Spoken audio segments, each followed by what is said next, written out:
I don't got nothing to complain about. And life said, oh, you doing okay? She said, We'll give that you means you something can to your think about. ass. that means you can handle more. That Let is me true. tell you, if it ain't inches, I ain't trying to handle shit these days, okay? Okay. I don't got it. I don't got it. I don't want it.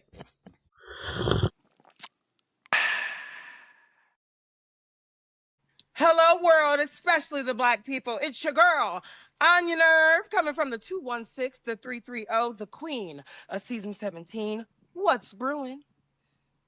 Season 17 queen, Onya Nurve. I'm engaged, y'all. Yes. And Anya's Drag Vultron. So get your cups ready for Minoritea Report.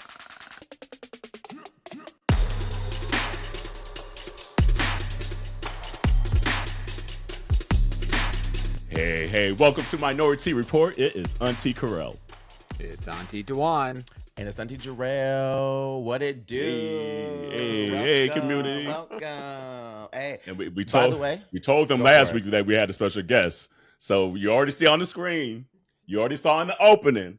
It's just going to be one of them energy-filled episodes. I feel it in my spirit. I can't wait. We might as well get on into it. We got the 216, bitch. We got the 330 ho. We got the Queen of 17, season 17 here in this place to be. We got in, out, out. We got your nerve in the place to be. Let's go. Hey. baby. Hey, y'all. Welcome. How you doing, Thank boo? you. Welcome. Look, Doing I all was right gonna today? say, I was go just ahead. gonna I'm say doing before we get wonderful into today. it.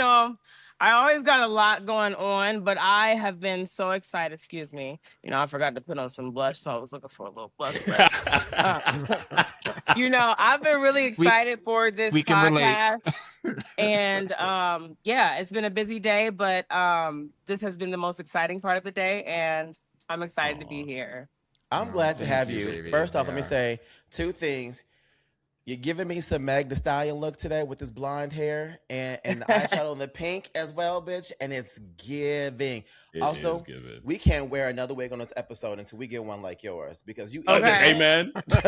eat us. Let him know. Let him know. I'm sorry, y'all. I just want to make sure the whole I think we episode do pretty looks well. good. Wait a minute. I think we do pretty well at blonde. Stop. See, Go don't on. clap. T-Man.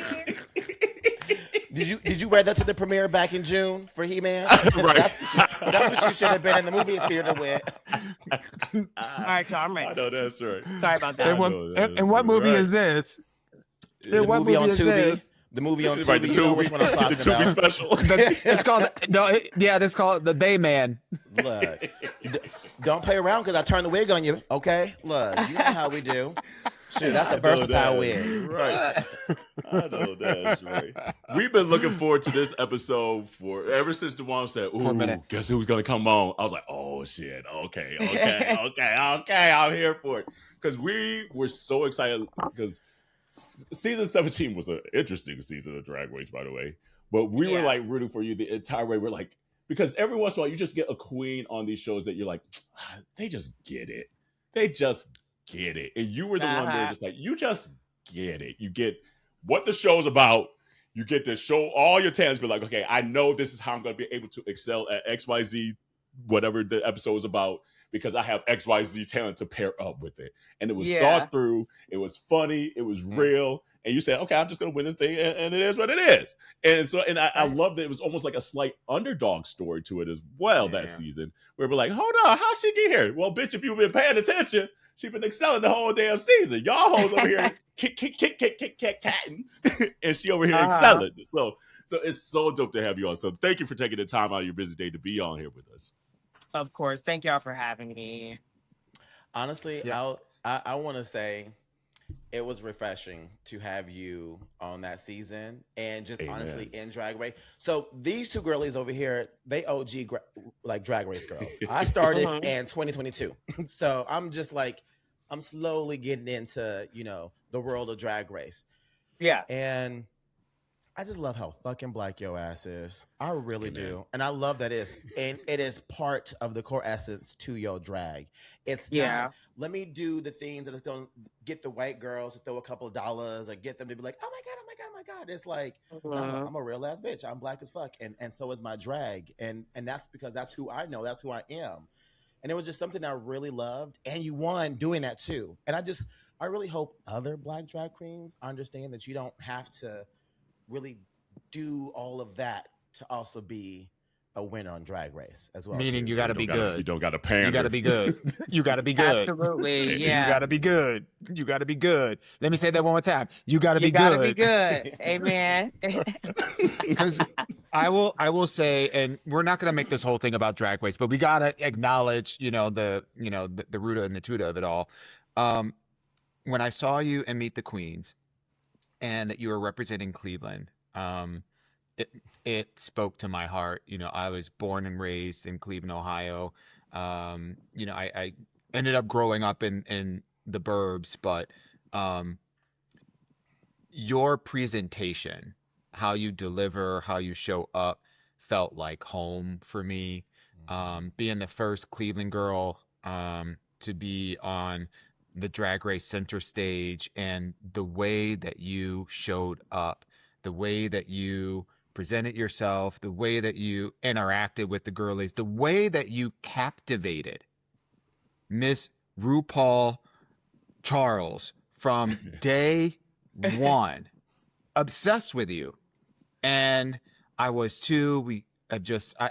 Listen, we're gonna gush on you all day, but I just want to say thank you for just being yourself. Television needed a person like you. Thank you. Thank y'all so much. Like what I think about, like when it comes to me as a person and me as an entertainer, my blackness is how I identify myself before I identify myself as anything else. I identify myself as black first. And that's the same when it comes to being a drag queen. It's just the first thing that's the most authentic to me. So it was the only thing that I knew to do. It was to be my black ass self, because at the end of the day, that was the only thing that I could stand 10 toes on, Yeah. And, some people make different choices. Some people choose to run away from their roots. They choose to try to blend in with especially in the gay community, Absolutely. we are surrounded by, non-blacks. And yeah.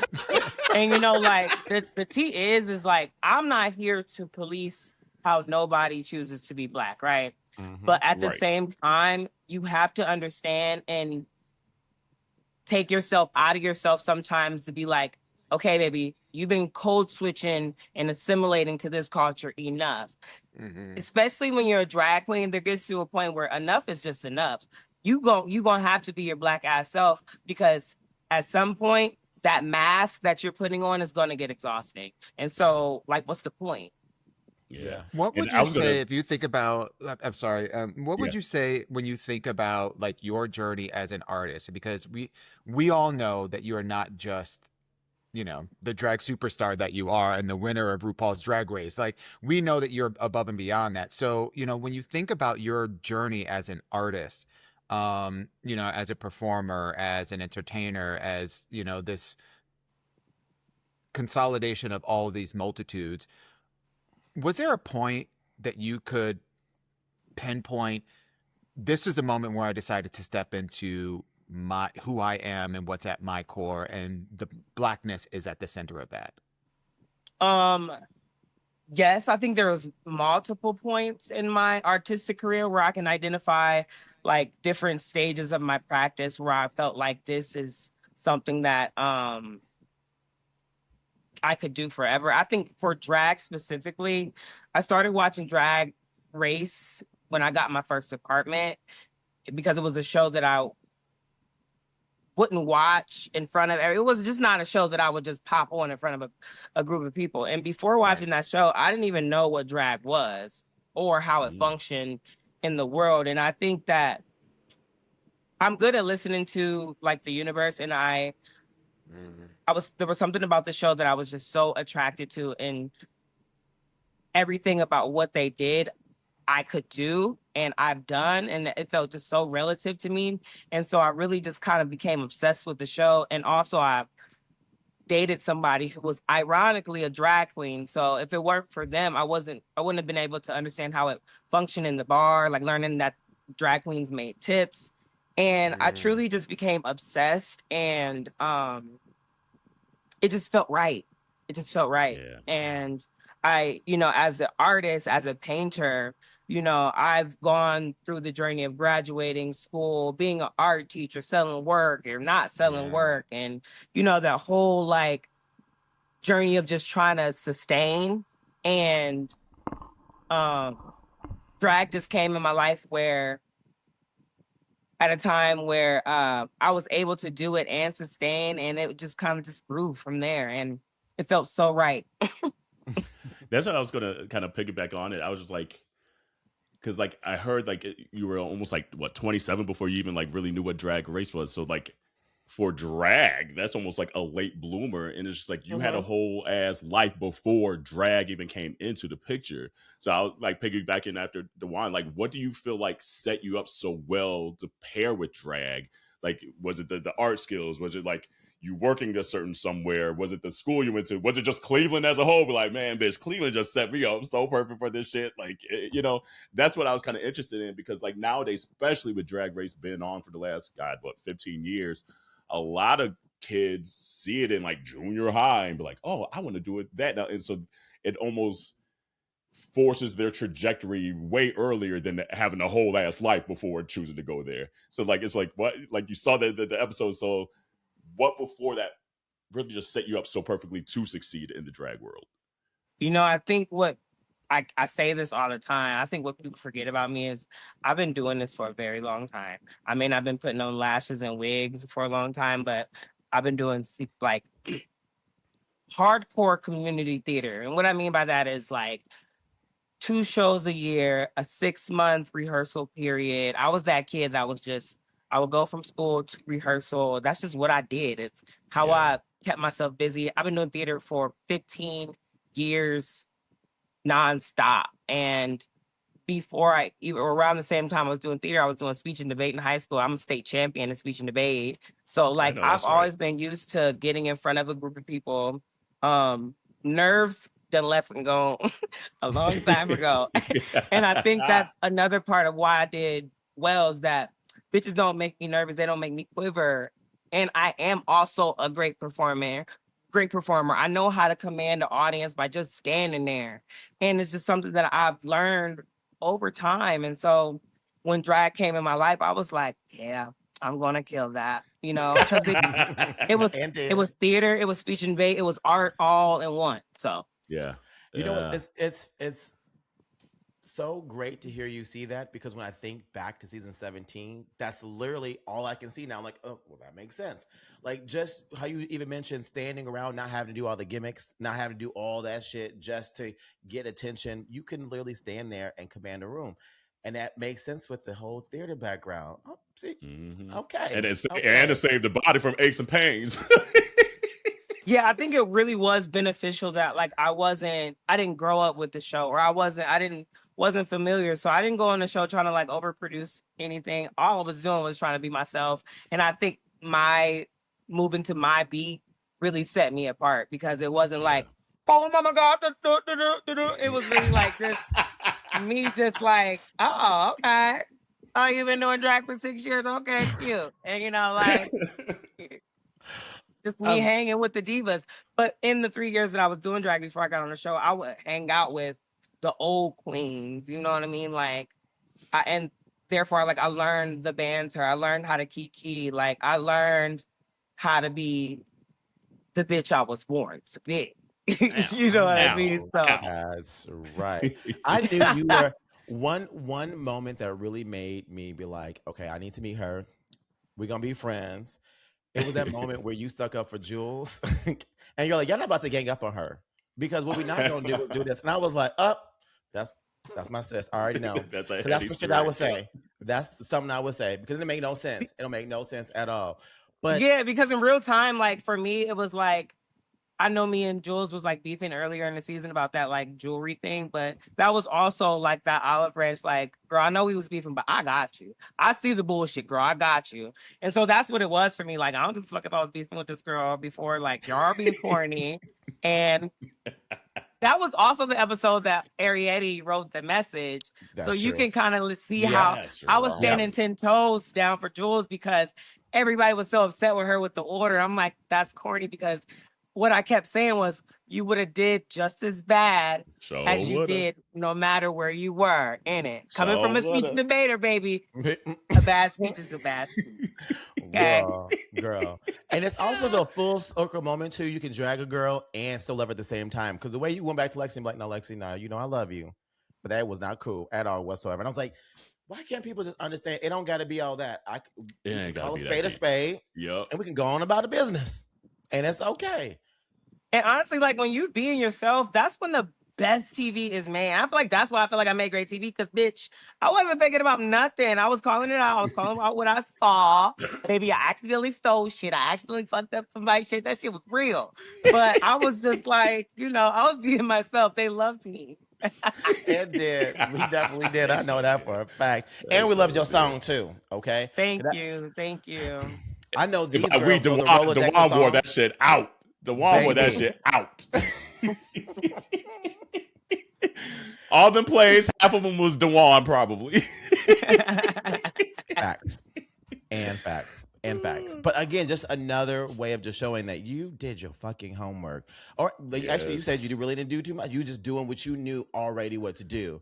And it's just so great to see that you pulled from just life outside of Drag Race to then build who you are in Drag Race. And it wasn't built on other people's identity as Drag Race artists, And it just showed. That was like, finally a song that's a breath of fresh air, that's not the same cadence, that's not the same type of, I'm like, this is a production. This is art, not just someone talking. I was like, more of this, please. And honestly, it was a throwback to what that show originated like. Like before people even knew what Drag Race was, the first few seasons was really just like the career drag queens coming on and be like, okay, this is another opportunity for me to make some coin, get my name out there, show my craft, and keep it pushing. And now, like, as the show goes on, and that's the evolution of any kind of show and craft and art. As it gains popularity, there's folks that just don't maybe know the pre exposure, I guess, before something really kind of blows up. So that's why every once in a while you just get a queen like Onya, you're just like, thank you. Like this is what drag, and maybe it's just because I'm getting old too, so I remember the pre-Drag Race. So maybe it's just the old head talking. I don't know, but it's just like it just felt refreshing because you're like, they get what drag is really there for. They have a point of view to excel at that craft and keep it pushing to the next thing that I want to do and show and continue to evolve and grow. So that's what I felt on that season. But how did you get the name Onya Nurve? Like, that's even just so black to me that I'm like, damn, this shit is so fire. So when I was like coming up with my name, I knew I wanted to use the letters of my mom's name. Her name is Nina. So I came up with Anya, spelling it like A-N-I-A, like Anya. And then, a couple blunts with my brother. He was like, you know what? You should, he said, you should call yourself Onya Nurve because you like to get on people's nerves, but spell it O-N-Y-A. So on paper, it's on your nerve. And, my brother has always been like clever with words and stuff, and it's stuck. And I think the name has kind of allowed me to like move through the world how I move through the world. And it fits. That's fire. Fun fact, it was either that or I always saw myself, it's so funny now because I saw myself as like a gesture, more of like a clown when I was first starting doing drag. So like it quickly switched to beauty and glamour when I like was trying to figure out how I functioned in the scene. But it was gonna be like patio furniture was my or social media was another name. But and then it was just Onya Nurve, and then it just stuck because those other names were whack. Social media is crazy. Because I was thinking about Medea, Tyler Perry, but like also like this alter ego, and like, what if they never saw me out of drag? Like, what if, like I was just, being an artist. That honestly, that would have killed. That would have killed. That would have ate the girls up. Really would have. And low key, like I'm not even mad at the patio furniture because I would have been like Pat EO furniture. Miss Patio. Miss Patty. Patty. What up, Patty? Pat, come on, Patty. Oh, Patty. Come on. I still ain't had one of them damn pies. That's crazy. Me either.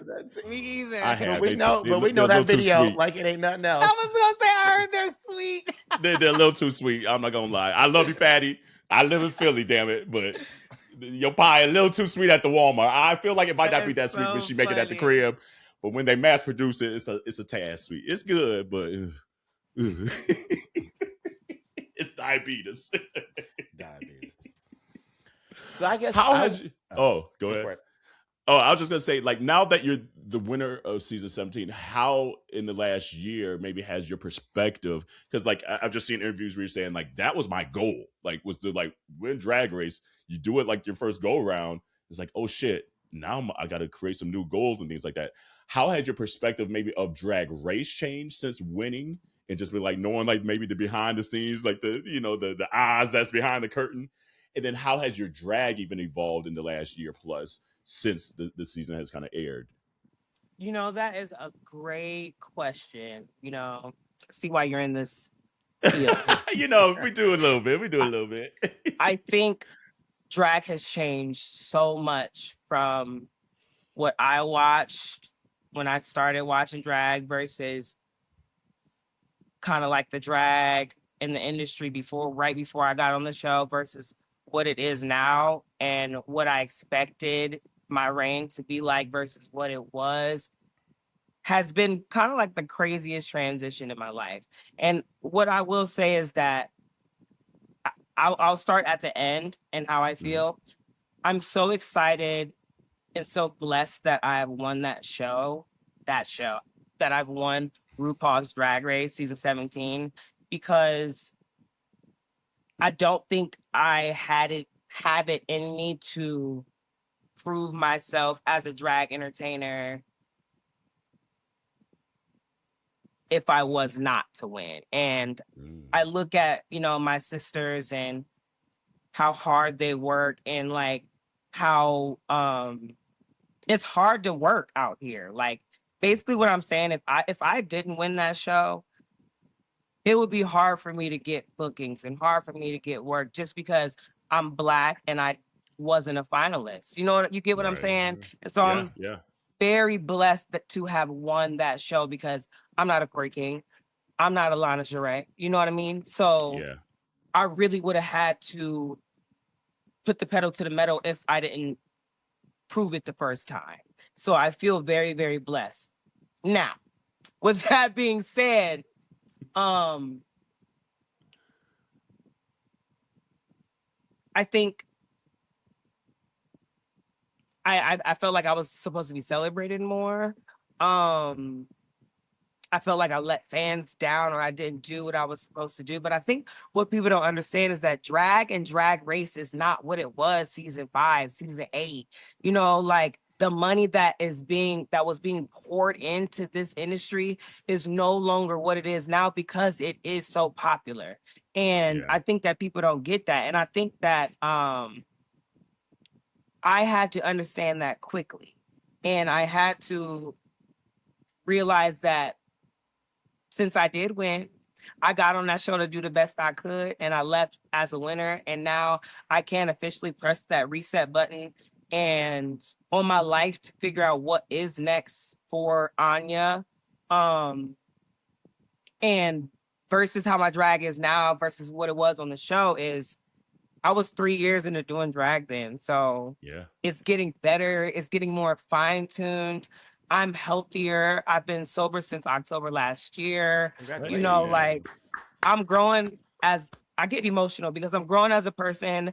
I'm growing as an entertainer and artist. And I'm so blessed to have drag in my life because it makes you become a healthier person because you won't last in this industry if you fucking around too much. You know what I mean? And so I really had to quickly realize, like, if I want to be a star 20 years from now, then I got to get it together now. And so I'm excited to fine tune the brand, and I have so many things that I've been working on silently as an entertainer, building my team. You know, I got 2 assistants now, a full-time editor, and I got just things on the way, like YouTube series, and just working on the back end, not in front of the cameras, just kind of really figuring out who I am as an artist, really trying to bring, you know, the painter to the forefront, the artist to the forefront, the conceptual, thoughtful, and intentional artist that I am. And Yeah. drag was always a component of what I have been able to do. Sorry, I keep getting emotional. No, I love And No, it's I think that good. people forget that it's just a piece. I've only given y'all a piece of what I can Right. do. And I'm just excited to like keep raising the bar as an artist, because my goal as an artist is to continue making great work in this world so the generation after me can make better art, not the other way. I don't want to make, we need to stop producing money grabs and quick shit. Like, can we slow the fuck down, think about what we're producing in this world, so the kids, the Black kids after us, can have a reference of what good drag, good movies, good Black comedians look like. You know, that's important to me, and that's what I do.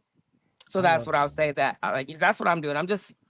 I'm educating myself. I'm learning. I'm trying to get better. Yeah. Yeah. I love that. Because they don't want me on an all winners. It's a wrap. Yes, we do. We We know. want you on there. We definitely want you on there. We definitely do. And it's so funny because someone asked me a question a couple weeks ago. They were like, were we on the podcast? Maybe we were on the podcast. I can't remember. But they were like, if we had an all stars, all winners, like who would you want to come back? And I was like, y'all gotta be on your nerve, because we already know that she coming with a package together. Right. But I do want to piggyback on your last response, because I appreciate that level of vulnerability. And we have met quite a few of the Black Ru girls who have gone through the journey as well too, and they talk about often how lonely within the sisterhood it can even be, you know. And I know you mentioned a couple girls who are Black drag queens as well, but they are in a different pocket somehow, and it's still not all of us. And so I can only imagine that as you think about your journey and who you're becoming, how sometimes it can be isolating. So I'm just curious, like, how do you pour back into yourself? Like, when you think about this journey, because you got to go through to get to, right? Yeah. So, you know, but we got to figure out somehow to continue to go through to get to the other side. What are you doing to just kind of pour back into you to stay grounded and rooted? Because I think that's where the success actually comes from. Yeah, for sure. I've been actually, I've been getting into drawing. Like, I've been drawing a lot. I've been painting, or like I've been working on I've been drawing on canvases to paint on. So I've been trying to like really slow my brain down and reading about artists that I forgot about, and just reminding myself of how I got here through books and stuff like that. I just got a new loft with my partner, 3,000 square foot loft in Cleveland. I know that's right. You better talk that And shit. We got room. Okay. And so I I've know that's been like taking care of house and home, and just really like doing little things that make me happy. I wrote a proposal to IKEA and Wayfair to like help for some sponsorship to help reconstruct this motherfucker. So Hey. hopefully they get back with the queen. I know that's right. And I have a YouTube series that I'm working on that will be so cool.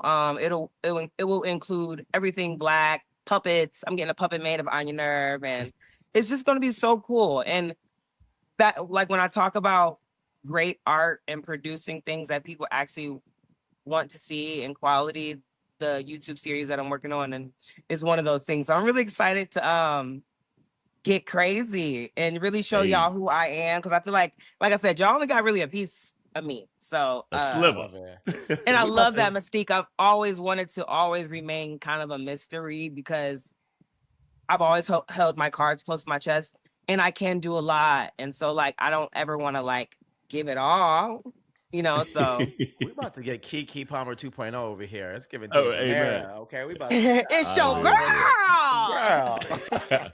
here's So funny. it If I kind of. did Snatch Game again, she's on the list along with Cat Williams. I can Oh see my it, and god! also Yeah. Eddie Murphy killed it. Thank you. Yes. Absolutely Thank killed it. you. Yes. See, that's another example. I played Donkey in the musical Shrek like 3 times. Grew Play up to with your Nutty strengths. Professor. Like everything that I do it was always in me. It was always in me. And during the Snatch Game episode, I couldn't stop acting like Eddie. And I think that was a part of making the girls so like they hated that day because I was having a fucking blast. Showed. It absolutely showed. And that's another thing too about, just being black. I don't think any of the white people got how fucking good that actually hilarious it was. as well. I was Yes. like, bitch, that's Eddie in every movie that I've ever seen in my lifetime. Yes. Yeah, very for us by us, but those who get it, get it. You know, when I was on the show, I was like trying to speak to RuPaul. I didn't give a fuck who. I was like, Mother, I'm listening. Mother, can you see me? Right. You see me. You know, and I was Seriously. just trying to make sure that she knew that I knew that we see each other type shit. Yeah. That. Look at me. To kind of piggyback on that last thing too, though, it's just like give yourself permission to, and I say this all the time to myself. Give yourself permission to change your goals and to change your mind. Don't feel and I don't feel like you feel the pressure of that, but it's just like don't feel the pressure of having to stay the same. Like especially when you have such a monumental goal of something like to win a drag race, and once you complete it, it's easy to be like, damn, do I just stay the same lane or what do I do next? Give yourself to evolve and that room to grow, which it sounds like you're doing, which is a very good thing, because it's just like you've seen in the past maybe some queens just kind of get lost and be like, I don't know what to do, because they all just think I could do this one thing, and you stay in that one lane. But it's just like that's not what life is. Life is a journey where you ebb and flow and grow and evolve and all that good stuff. And then you look back 10 years ago and be like, damn, I wore that. Damn, why I wear that then? Mm-hmm. You thought it was hot then, but now I'm doing it. You know, it's just like, so it's cool to hear that you're giving yourself that space to do so.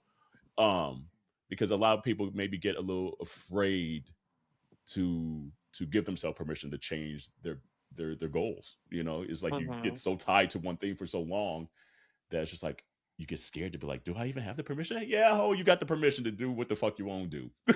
Yeah, that's true. That's so true. But sometimes, to be fair though, some girls be flip-flopping and I'm like, girl, figure that's it true out. Too. That's like, true.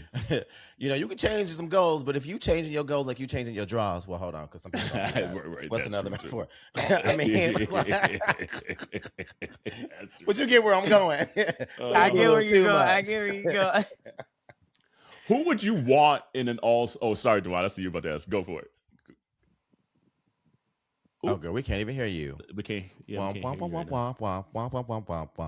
If you can hear us, maybe.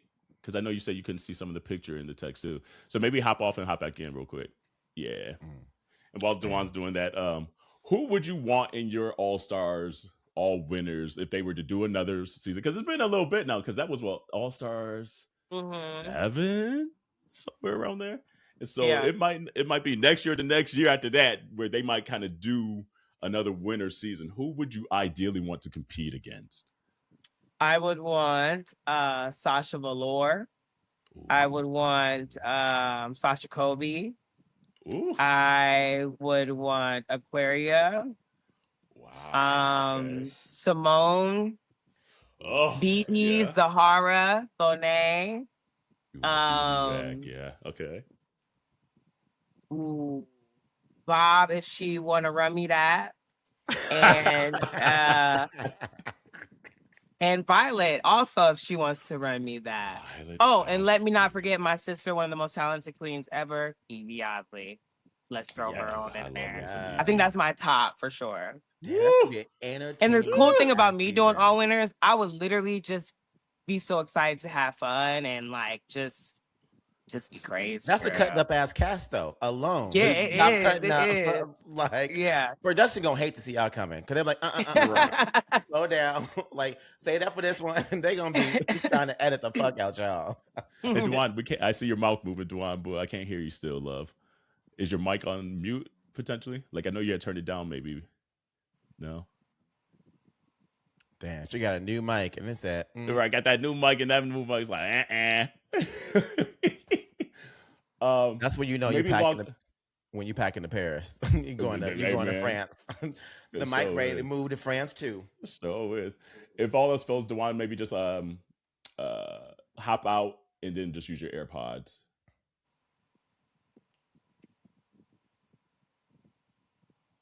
Damn. Sorry about that, community. You know, some technical difficulties. No, you're right. But you know, that's a killer list.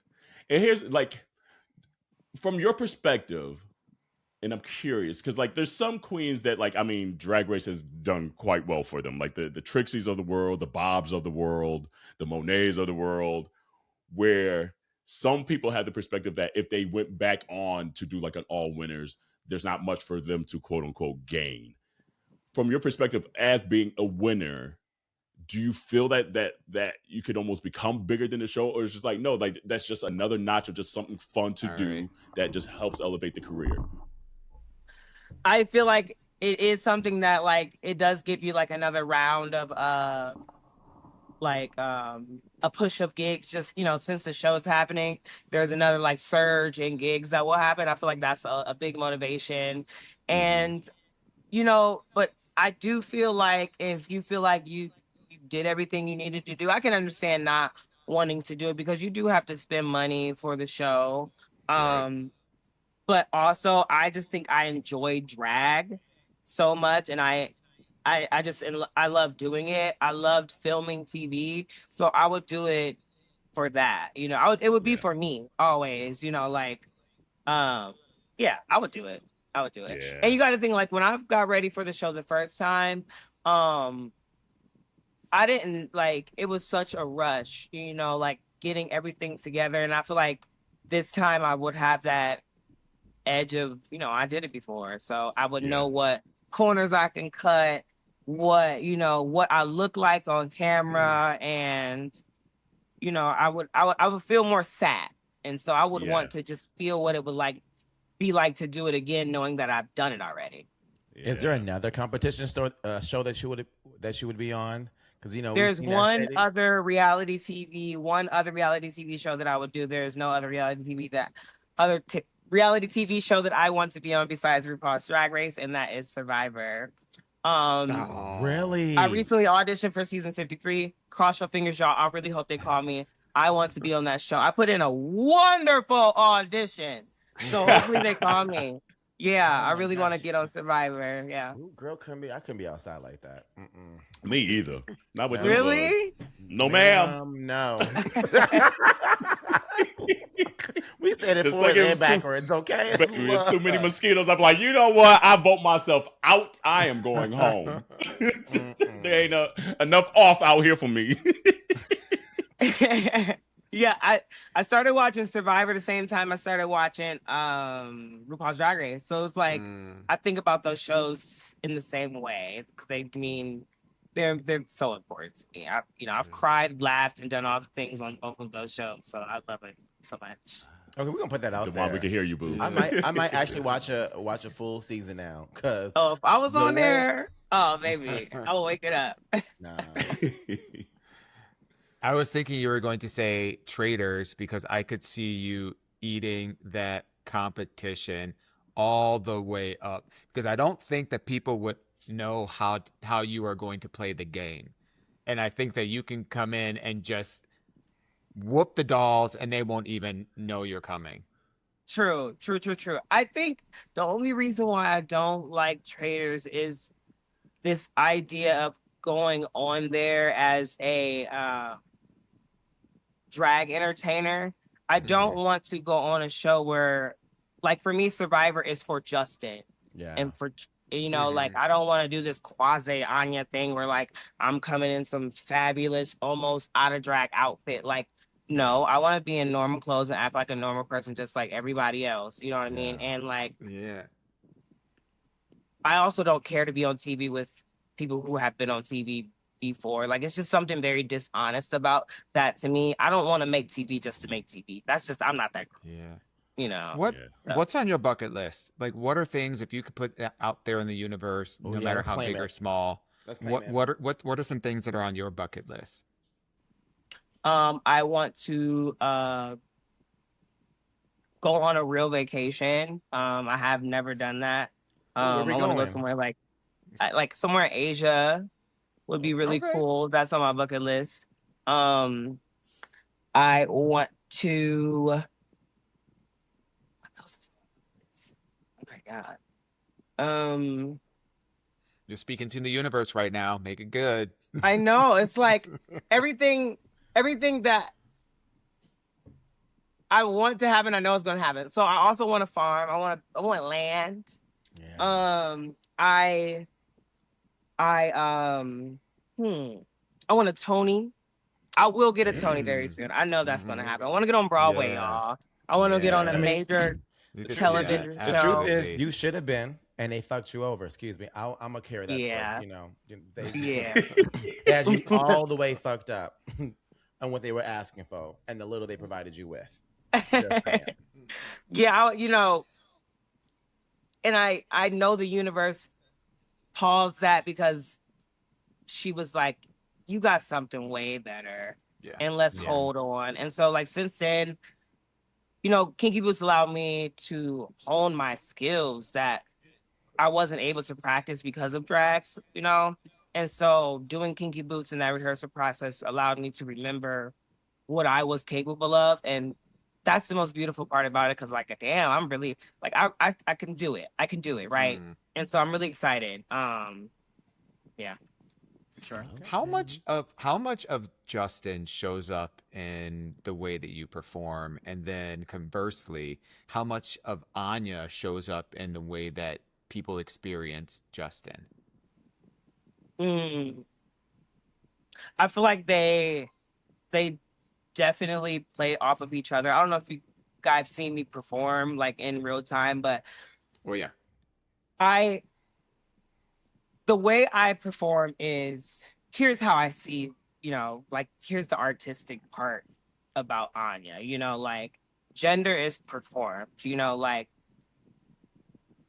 for me when I discovered drag, it was like drag allows me to be a woman because I say I am. And since I know that gender is performed, drag has allowed me to perform femininity and make it as real as I possibly can. And when I perform, I love to use like a level of femininity that also has like strength and masculinity in it, in a sense. And so that's what I mean by they're just constantly playing off of each other. Like I feel like Anya brings strength that Justin doesn't have, and Justin brings vulnerability that Anya doesn't think about all the time. And so like years before I did drag, I grappled with being trans and, you know, all of these things. And so now as a drag entertainer, I'm allowed to play, you know, like all of these things, hair, makeup, they're just artifices.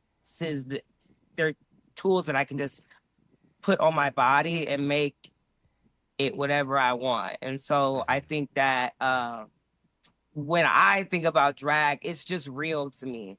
And when I perform, I try to make it feel real, you know, whether that is through humor, comedy, drama. I use masculinity and femininity as a marker of how I go about expressing myself to the audience.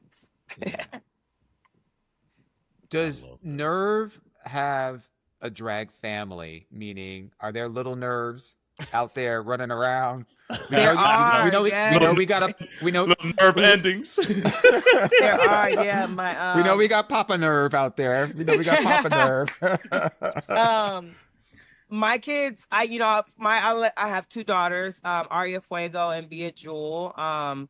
Arya is a trans woman and Bia is a cis woman. And we became friends before we became drag family. And, you know, one big old rule in my house is your drag entertainer self is only as good as your out of drag self. So you better make sure that your out of drag self is taken care of, or there won't be that much drag up in this house. And I think that my kids know that they have to focus on sustaining themselves in life first before we can go and do drag, because drag is a hobby until it's not. And I've always understood that. Like the drag hat was going to be put down because maybe I had bills to pay and I had to go smash burgers so I could pay my bills. And then Drag Race called, so I had to switch it up. But I knew from the day I started drag that, baby, we not going to prioritize drag over anything, because you have to take care of yourself. And I feel like that's what the kids are missing out on, is like they just want to jump and go perform when no, you need to go get a job. I know that's right. And so it's just how I always thought. Like it's hard not to crush somebody's fantasy, but you need to keep one foot on in reality. Reality will crush it for you. I started the podcast talking about it, didn't I? Like, it will try you. Yeah.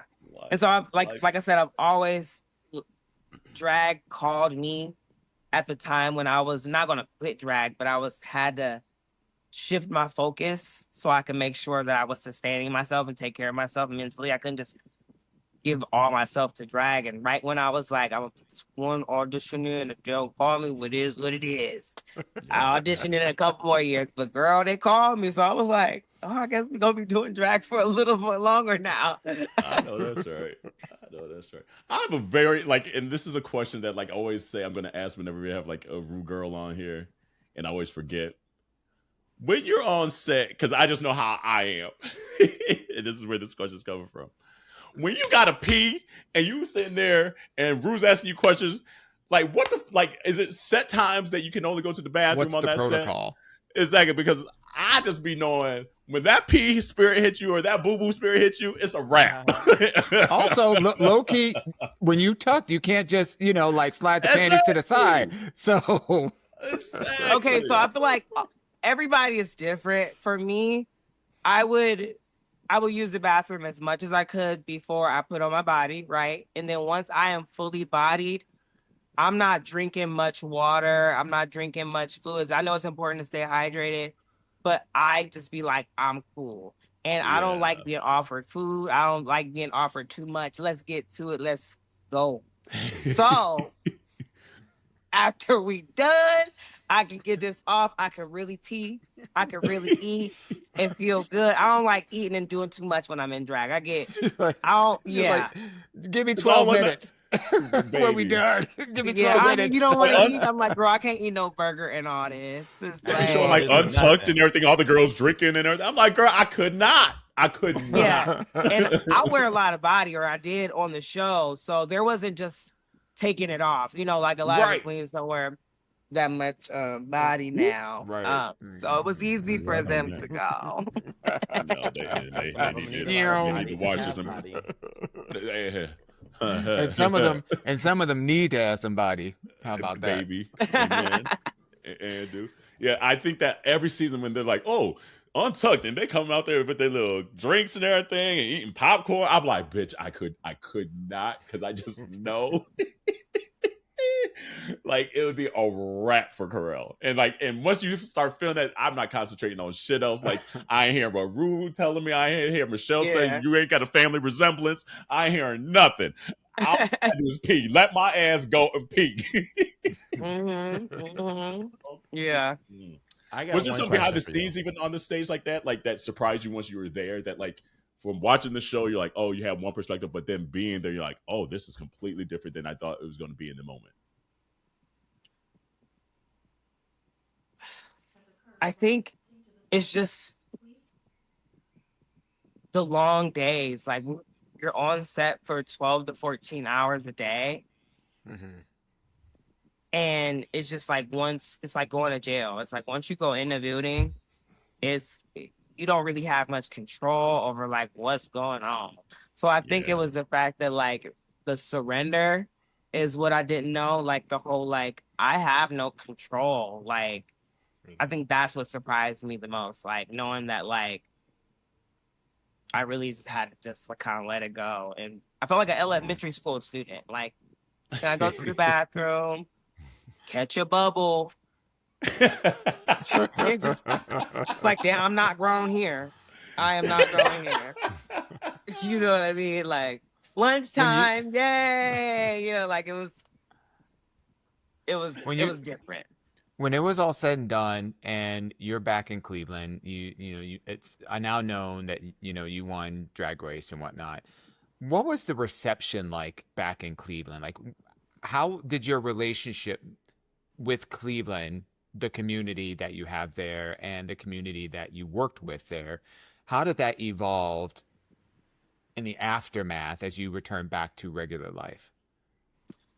Well, I think when I left for the show, I was still like, I was 3 years in, right? So I think I was still like developing relationships and trying to embed myself in the city, like, and as a drag entertainer and trying to prove myself as like a staple queen in the city. So I think because when I got caught, I couldn't really shut up about it. So I think when people started to find out that I got on the show, I can only assume what people felt, I don't know, but I'm sure that like, be it that I got on with one audition, I'm sure a lot of the people were like, well, damn. It probably calls for a lot of self-reflection is what I'll say. Yeah. And that's a good way of putting it. Yeah. And and I think when I got back home, I will say the way Cleveland rode for me was like kind of the most special shit that I will never forget. Like I have a video of the bar when I won. It was like you would have thought the Browns won the Super Bowl. Like, I think people in the city, drag lovers or not, are very proud to know that I went on a show and I won. 100%. And I love Cleveland. I think one of the things about traveling the world is I realized how much I fucking love this city. And so I know now that one of the biggest goals for me is to like really embed myself here, grow the community, and really like let the community know like I'm here to actually make it better, make the drag scene better. I don't think I had the opportunity to do that during my reign, because Cleveland really doesn't have the money to bring in all those drag entertainers. So I wasn't booked in Cleveland that much. But now that like my reign is over and I do live here, I'm like, I have so many plans on starting, big shows. I did a Broadway themed show before I left for Drag Race, and it was one of the best shows in Cleveland. It was only Broadway music. You had to do Broadway music up in here. Okay. Lip sync or sing, whatever you wanted to do. And like doing stuff like that. And I really love hosting. It's one of my favorite things to do. So, like I'm excited to just do Cleveland stuff and do Cleveland proud. Because, I mean, if it wasn't for this city, I wouldn't have got on that show. I think it was very important that I was from Cleveland. You know what I mean? Now I gotta ask.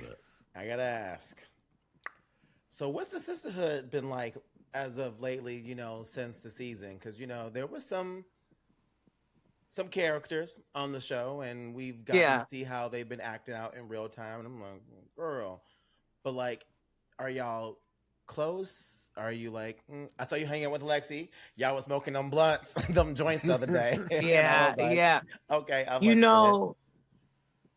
This is what I'll say. I have respect for all of them. They're all my sisters. They're all my girls. We did a big thing all together. But I think friends is a strong word. I had my experience on the show. They had theirs. And I don't feel like being my friend was on the top of their list. And by the time some of the girls realized that I should have been, it was kind of too late. So, then my girls, like, and I don't mean no shade, like, then my girls, they call me for anything, I'll be there, but like, it's hard to develop a deeper, right? Exactly. I get it. I got you. I think that said it all. I think what it is there could only be one. There can only be one winner, but there's 13 people who didn't win. So there's a lot more people to click up with because you guys have commonality. No one has commonality with me. And that's no shade. Like, I came on the show to win. That's what I did. I didn't come there to make friends, so I'm not mad that I don't have besties. After the show, they can relate on not winning. I can't. Shade, as in the classic lexicon of Paris is Burning, shade is you do not have to tell them they're ugly because they already know they're ugly. That's shade. Yeah. But I don't mean that with I don't fake the funk, right? Like, I don't talk to them every day, rarely at all. When I see Lexi or when I see him, it's up. But no. I get that. And but one thing I say, I really appreciate that because especially when you get to a certain age, I think there's a level of quality of the people that you have around you becomes so important when it comes to protecting your peace, you know. And as you talked about towards the beginning of the podcast, and you on this new journey to, you know, being a version of yourself and what you want, you also got to make sure that you're not bringing people from the past, the old you, who don't serve the purpose in that new journey of yours as well. Yeah. Too. So I get the boundaries, and some people don't understand that boundaries aren't always a bad thing, you know. And boundaries can be good for both people, because if I'm going somewhere that's not meant for you, you wasting your time trying to chase me.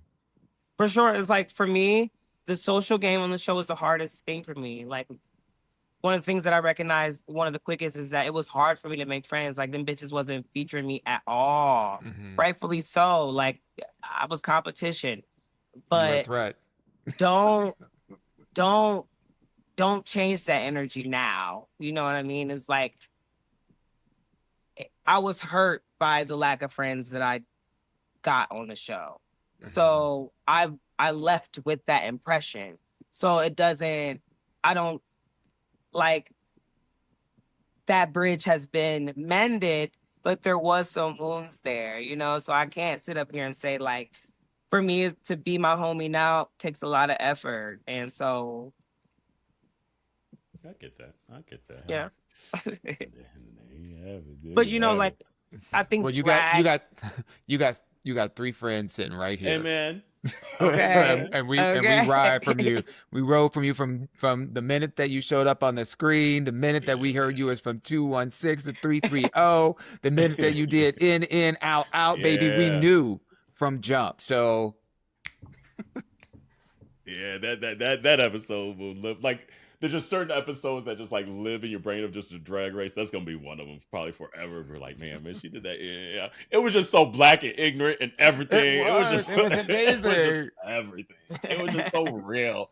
Like, because like girls, Cleveland is the line dance city. Like, Cleveland is the Cleveland line Shuffle, dance baby. city. Like, come on, like, we are the line dance city. So it was just great seeing that being put out there on stage, and it felt authentic and real, and it just, you glowed from that very moment. It was like, this is it. You know, this is my favorite from here on out. That's the black I know. Like I said, I'm from Gary, and I was like, you were a few of my cousins that I knew in that moment. Like, right. She said, It was so funny because I was really nervous, but when I went out there and Doechii and TS and RuPaul was out there, I was just like, okay, they gonna get you got this. Also, yo, Doechii inspired look, by the way. I fucking that Tom Brown. love that Tom So Brown look. I said, you know what? You better do it, baby. You better do it. Thank you so much. Well, every guest that we have on here, we do a segment called Curiosity, where it's just a this or that, or kind of just to get to know you on a different level and this and that. And so we will start with, coming to the stage is Onya Nurve. What song is playing? Ooh, I Want to Be Evil by Eartha Kitt. Yes. Oh, Look it that's up, a children. Nice pick. Look it up. Look that That's up. a good one. Wow. She want to play with Wow. tax. Okay. Wow. Okay. I'll look it up. Okay. Mhm. It's like, boop, boop, boop, boop, boop, boop. Let's see here. Beach or mountains? Mountains. Okay. A Yeah. mountain gal. Turkey sandwich or PBJ? Turkey sandwich. Okay. A textured wig, straight hair wig, or braids wig? Ooh, I'm gonna go with texture. Okay. Motor mouth Mabel or donkey? Motor mouth. Ooh, okay. Sorry, Motor donkey. mouth. Yeah. Ghost the musical or Hairspray? Oh, I'm gonna have to go with hairspray. Okay. I'm gonna have to go with hairspray. Oh, a Negro Day in my house. I don't know. What's your favorite fragrance to wear while you're in drag? Where you're like, oh, this just feels fantasy. Bob Mackie, baby. My mom has been wearing this since I've been born, and when I started doing drag, I started wearing it. So Bob Mackie, and it's so crazy, like Bob Mackie in the relation with drag and the drag world of RuPaul, and my mom been wearing this before I even knew what it was. So, Bob Mackie. Yeah. It was ordained. What is your favorite part of your drag?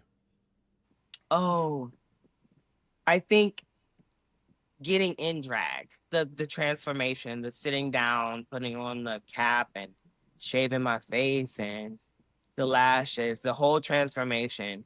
It's the longest part of the process. Like from start to end of performance, the getting ready part is the meat of it. And it's also the part that people don't see. So it's very ritualistic for me.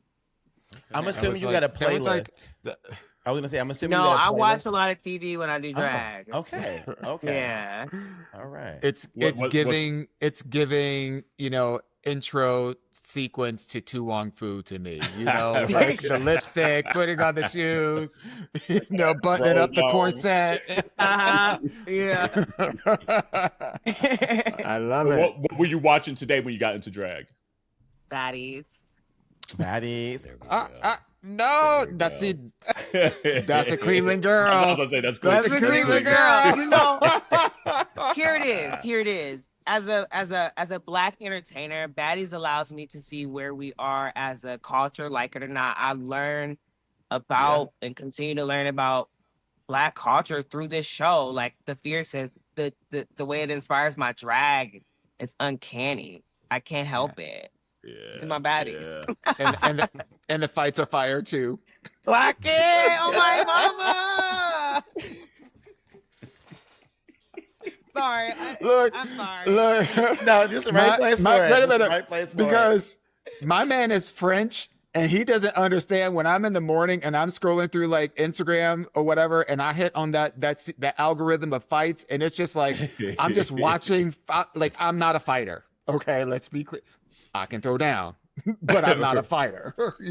Got too much to protect. So, but when I start my day, I don't mind to spend a good, 35 minutes scrolling through a bunch of watching people getting their ass kicked up and trying to figure out who do I want to root for. You just don't understand that. I'm done. Before I ask this next one, we love both of these queens. Simone or Sapphire Crystal? Why y'all do that to me? I know, it's a tough one. I'm going to have to say Sapphire Crystal.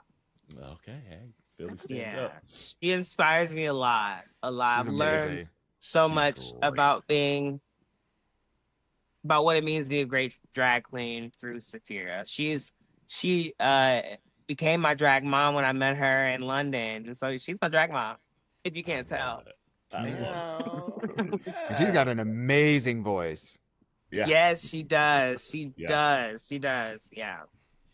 What are your top 3 Broadway shows? Oh wow, Ragtime at the top of the list. Passing Strange, the musical. Wow. Close second, very close second. And third, I would have to say, I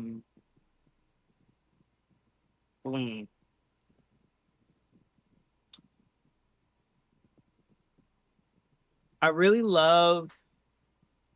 I had an opportunity to do the show, never got to actually do it, but I really love the music and the story of Next to Normal. Also one of my favorite shows. Yeah. Okay, give me some homework. I don't know those three. Right, I know. Okay. And I just think I know a little something. I sure the fuck don't. Yeah. Okay. Yeah, y'all would like all three of those. All three of those. Okay. Yeah. Okay.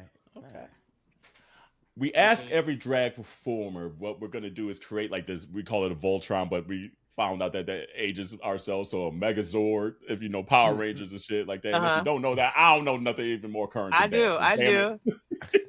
So a Voltron and Megazord of drag. And so that means taking like the best of like whoever does it for that portion to make up just this ultimate drag queen. And so we're gonna start with makeup. Whose makeup do you want on this Voltron Megazord drag queen? RuPaul. Okay, I mean, I want her face. Well. Whoever does it, I don't care. I want her face. That's Raven, right? Would that be Raven that does her face? Yeah, Raven's been doing the last maybe decade or so now. Yeah. Who do you want the hair to be from? Simone. I'm mad at Yeah. Simone. Eats every time. Performance Gigi style. good. Right, thank you, Gigi. Oh yeah, okay. This Megazord about Baby, to be the Megatron that I'm building. Yes. It's about to clear. Okay, click, clear. And it sounds like she one of her accessories is gonna be a folding chair. Amen. Amen. Amen. Whose wit do you want for this drag performer?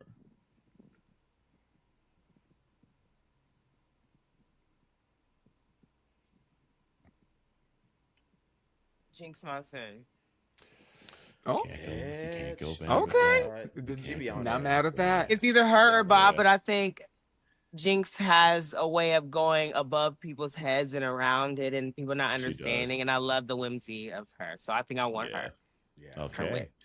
And then the last one is the business acumen. Oh, wow. Trixie Mattel. You can't be mad at that either. that tends to be a trend every time we ask this one. The facts are facts. Facts are facts. Now. Okay. Yeah. All right, I'm not mad at this. So for the makeup, we got Rue. For hair, we got Simone. Performer style, we said Kennedy Davenport. The wit of Jinx and the business acumen of Trixie. That's not too shabby there. That's not too shabby. We may have to take back that folding chair as the accessory. That's a try if you want to, though. No, it's there. It's an actual folding chair, though. It's used for the purpose it was created, okay? That's where RuPaul's sitting down. Hey, Rue and Kennedy, both of them. Hey, I got my sweatpants on, too, though. I know that's right. I know that is right. And let's do this one quickly. Who is your Rushmore of drag? And that's 4 spots. Who's your Rushmore of drag? If I can choose RuPaul, I'm gonna choose RuPaul. You know what? I almost feel like that's a cop out. Like I think this reference that now. RuPaul's is like omnipresent at this point. Okay, I agree. I agree. So let's keep Ru out and then like 4 more. I would say a Simone, Kennedy Davenport, Bob the drag queen, and Sasha Velour. Okay, I feel like all of those people kind of. That's fire. Yeah, who I'm kind of inspired by. And I feel like after watching Kennedy and All Stars, she became the queen on my Mount Rushmore, just watching how she carried herself as an entertainer, as a wonderful sports. She's like she didn't win, but like she won in my heart just because that's how you win or lose on a show. Like Kennedy is like a drag queen's drag queen. Yeah, and so Link in the I just have period. so much respect for her. So yeah. Yeah. Okay. Again. And then we always ask everyone this one. We end on this one. Beyonce or Janet? Beyonce. Didn't Out of even hesitation. take a breath.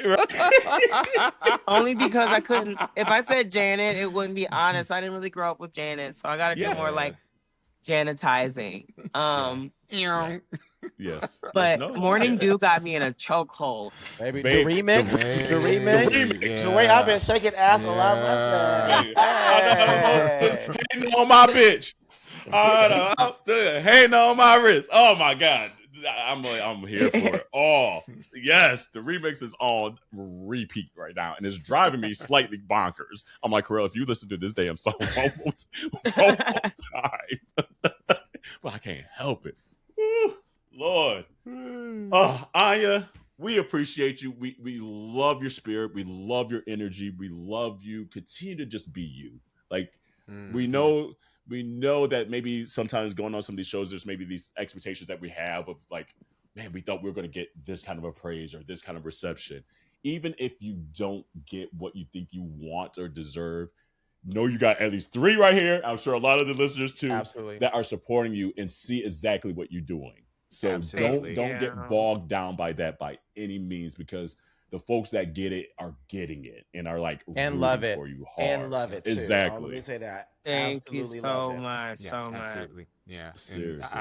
I just wanted to add on, like, your display of authenticity has made you a superstar in so many eyes, and we never know the legacy that we leave behind, but damn for sure you knock through a whole bunch of doors that a lot of people are going to come right behind after you, and you're the model that they're looking at to say, you know what, it was because of her.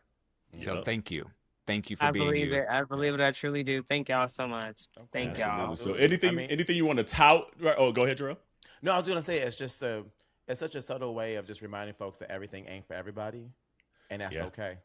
You know, It's okay. And when you in your purpose, who give a damn? Because it's for you. So, period. I love it. Period. I agree. But anything you want to tout that's coming up that be on the lookout for, or any music that's on the horizon that you want to get out there, now's the floor is yours to let the community know. Be on the lookout for XYZ. Well, there's nothing that I can put in concrete yet, but please stay tuned and look out for everything Onya Nurve. It's Onya Nurve on every single platform. That is ONYANURVE. And thank y'all so much for having me. Can we go off the record for a second here, though? Absolutely. Yes. Hold on. We'll end the episode. So, community. And I just feel really hold on one compelled. second. Hold on one up. second. Yeah, just real quick. I have to say thank you to the community for your love and your outpour and just the support. For my relationship with Raphael. She got engaged. Congratulations, girl. Oh my God! Thank you. I have been the happiest that I've been, and I can't even tell you. It's been amazing. But yeah, I want to say thank you to the community. Y'all showed up in the comments. Y'all made my man, who doesn't know anything about Black culture or anything about whatever, he's French, but y'all really showed out, and we shed a lot of tears of just joy and gratitude. So I just want to say thank you to the community, for all the listeners, for everybody that hopped into our messages and sent me messages privately and publicly. I really appreciate it, and thank you for being part of this journey. Girl, Dawon, I'm gonna say this though, girl. You ain't beat them 90 Day Fiance allegations. No time. Show me.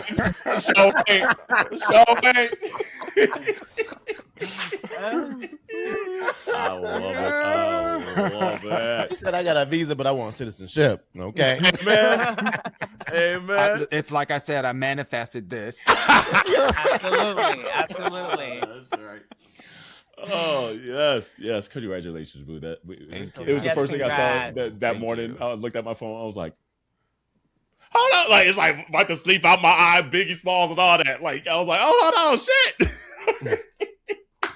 Right. Well, that's so amazing. But community, be safe out there. Wash your hands, your legs, and your ass, and we will see you next week.